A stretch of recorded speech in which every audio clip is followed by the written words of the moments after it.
Hello everyone, welcome to Endeavour Immigration. This is Gaurav. In this video, I'm going to talk about Australia's skilled migration program for Victoria State. तो अगर आप भी onshore Melbourne में रह रहे हैं या ऑफशोर से अपनी पीआर का प्रोसेस करना चाहते हैं तो ये वीडियो आपके लिए है। बिकॉज जो है मेलबर्न ने यानी कि विक्टोरिया ने अपना जो है स्किल्ड माइग्रेशन प्रोग्राम 2025-26 के लिए ओपन कर दिया। तो मैं उसी की रिक्वायरमेंट्स के बारे में और ऑक्यूपेशंस के बारे में बात करूंगा। तो वीडियो को शुरू करें इससे पहले अगर आप हमारे चैनल पे फर्स्ट टाइम विजिट कर रहे हैं तो please do subscribe our channel. इसके अलावा आप में फेसबुक एंड इंस्टाग्राम पे भी फॉलो कर सकते हैं। तो आइए वीडियो को शुरू करते हैं। तो गाइस रिसेंटली विक्टोरिया स्टेट ने जो है अपना स्किल्ड माइग्रेशन प्रोग्राम जो है ओपन कर दिया है, और जो एप्लीकेंट्स ने पिछले साल अपनी EOIs एंड ROIs अप्लाई की थी उनको जो है ईमेल्स भी आ गई हैं लिव इन मेलबर्न पोर्टल की तरफ से कि आपका जो है ये प्रोग्राम ओपन हो गया। तो इसमें किन किन चीज़ों का ध्यान रखना है, सबसे पहले तो जो है ऑक्यूपेशन लिस्ट की बात कर लेते हैं। तो विक्टोरिया एक ऐसा स्टेट है जिसमें जो है टोटल सारे ऑक्यूपेशन ही आपको मिल जाते हैं जो डिपार्टमेंट ऑफ होम अफेयर्स की वेबसाइट पे है। तो विक्टोरिया जो स्टेट है वो अपनी कोई भी अलग से स्किल्ड ऑक्यूपेशन लिस्ट नहीं निकालता। अगर आपका ऑक्यूपेशन 491 या 190 के लिए एलिजिबल है एज़ पर DHA वेबसाइट, तो वो जो है आपको इनविटेशन भेज सकता है अगर आप के जो है पॉइंट्स इनफ हैं और जो है कट ऑफ को मीट करते हैं। तो इसके लिए जो है आपको इस चीज़ का कोई भी चेक करने की ज़रूरत नहीं होती कि आपका ऑक्यूपेशन PR की लिस्ट में है या नहीं, या ये सब क्लास 491 या 190 में अवेलेबल है या नहीं। As long as it is on DHA website तो विक्टोरिया के लिए जो है आप एलिजिबल होते हो।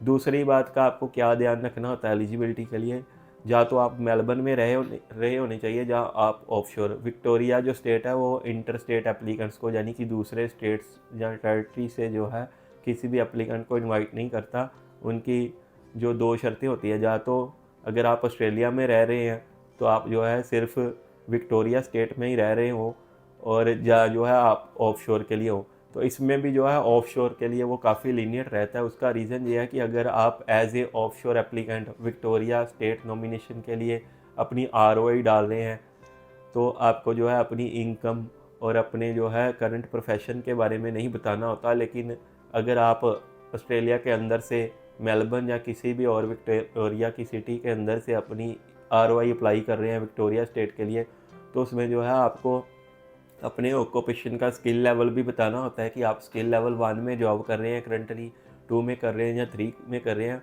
और उसमें आपको अपनी वीकली इनकम के साथ साथ जो है अपनी ईयरली इनकम भी बतानी होती है कि आपकी ईयरली इनकम कितनी है। तो जो विक्टोरिया स्टेट है ऑनशोर एप्लीकेंट्स के लिए ये चीज़ चेक करता है कि आप अपने किसी भी स्किल्ड लेवल की जॉब कर रहे हो या नहीं कर रहे, और आपकी इनकम कितनी है। और ज़्यादा इनकम वालों को जो है वो जल्दी इनवाइट भेजता है।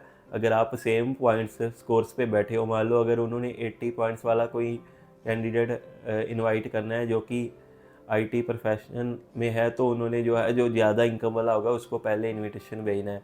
लेकिन अगर आप ऑफशोर से अप्लाई कर रहे हो, आपका कोई भी ऑक्यूपेशन है, चाहे आप मार्केटिंग से जुड़े हो, इंश्योरेंस से जुड़े हो, IT प्रोफेशन से जुड़े हो, अकाउंटेंट हो, या किसी भी और ऑक्यूपेशन से जुड़े हो हेल्थ वाले, तो ऑफशोर से जो है आपका ना तो वो स्किल लेवल पूछते हैं कि आप कौन से स्किल लेवल में जॉब कर रहे हो, और ना ही जो है आपकी इनकम चेक करते हैं कि आपकी इनकम कितनी है। तो जो है ऑफशोर के लिए जो है काफ़ी लीनियंट है। सो नेक्स्ट किस बात का आपको ध्यान रखना है कि जब भी आप विक्टोरिया स्टेट के लिए अप्लाई करना चाहते हैं तो आपको सबसे पहले DHA के साथ अपनी जो है EOI एक्सप्रेशन ऑफ इंटरेस्ट डालना होता है।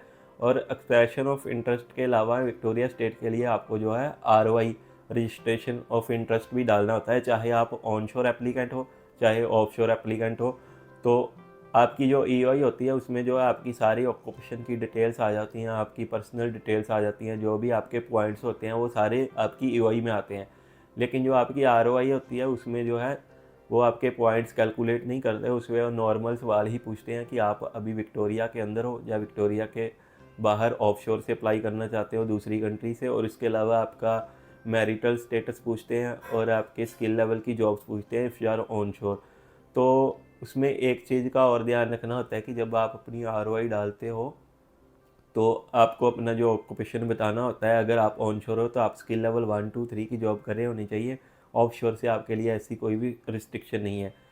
नेक्स्ट जो आपको ध्यान रखना होता है ROI अप्लाई करने के बाद वो ये है कि जो रिसेंटली 2025-26 के लिए उन्होंने अपना ओपन किया है स्टेट नॉमिनेशन प्रोग्राम, उसमें उन्होंने जो ईमेल्स भेजी हैं जहाँ जो उनकी रिक्वायरमेंट्स है उसमें उन्होंने ये भी कहा है कि अगर आपने पिछले साल यानी कि जो 2024-25 का साल था उस साल में आपने अपनी ROI डाली हुई है EY के साथ, तो आपको जो है दोबारा से अपनी ROI डालने की ज़रूरत नहीं है इस फाइनेंशियल ईयर के लिए, एज़ लॉन्ग एज़ आपकी जो है डिटेल्स अनचेंज्ड हैं। तो अगर आपकी प्रोफाइल में कुछ भी चेंजेस हुए हैं, यानी कि आपने अपनी कोई जॉब चेंज कर दी है ऑनशोर वालों के लिए स्पेशली, ऑफशोर वालों के लिए नहीं, जहाँ आपका कुछ चेंजेस हुए हैं, आपका मैरिटल स्टेटस चेंज हुआ है या कुछ भी है, तो आपको जो है दोबारा ROI डालनी होती है। आपको अपनी EOI दोबारा डालने की ज़रूरत नहीं है, आप उसी EOI को जो है अमेंड कर सकते हैं। लेकिन अगर आप अपनी ROI आपने डाली हुई थी पिछले साल के लिए, तो जब रिसेंटली ये साल का जो उन्होंने अपना कोटा या अपनी सीट्स ओपन की हैं नॉमिनेशन के लिए, तो उसमें जो है आपको अपनी ROI अमेंड करनी होगी अगर आपकी प्रोफाइल में कुछ भी चेंजेस आए हैं।